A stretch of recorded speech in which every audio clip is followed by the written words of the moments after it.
And good morning at KSCW Eyewitness News this morning. Charlie O'Hara is here with me. It's 8:30, and Charlie always takes your legal questions. Good morning. Good morning. Okay. Nice to be here. 436-1212 is the number to call if you have a question for Charlie, and we've got some calls already lined up. So go ahead, please. Caller, your question for Charlie today. Hi, Mr. O'Hara. Hi. My mother had the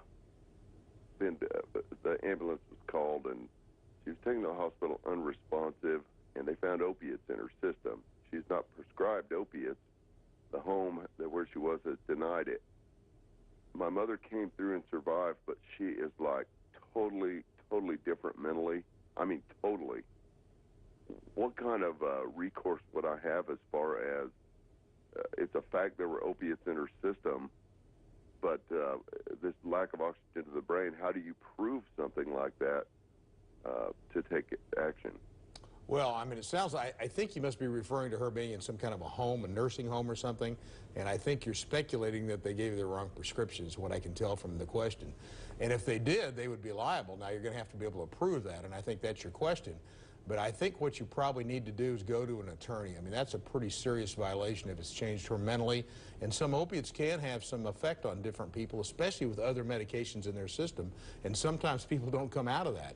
But you're going to have an expert talk about that. And most doctors would probably get you, or attorneys would get you on the right track to do that. There's toxologists that have to do with all toxology and how drugs interact with each other that you can hire and people can hire.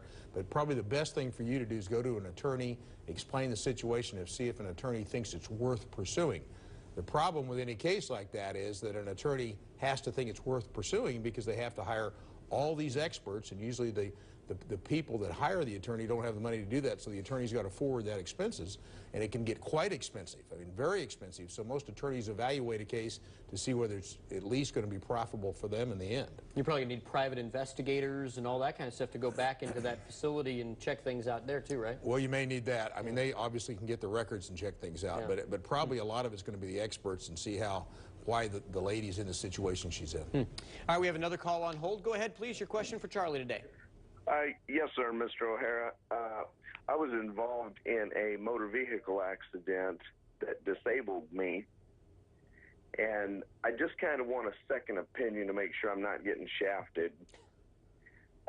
My attorney has prepared a demand letter that has some high astronomical number on it that has lost wages and what my medications would cost for the rest of my life and things like that.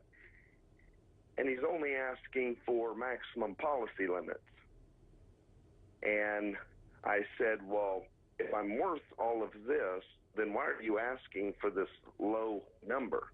And he said that that's all that we can get is the maximum policy limit. And my question is, if that's true, then why did he go and prepare this lengthy demand letter that says I'm worth millions of dollars?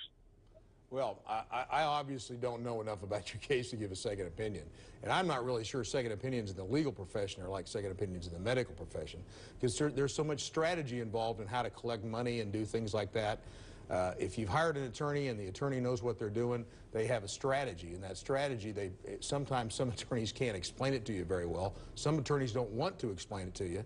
But usually if you have an experienced attorney, they have a strategy. And I'm sure what's been demanded is based on what the attorney has learned from talking to you and from the experience that that attorney has. So if I had any questions, I'd go back to the attorney and have him explain it to you so you know what the strategy is in your case.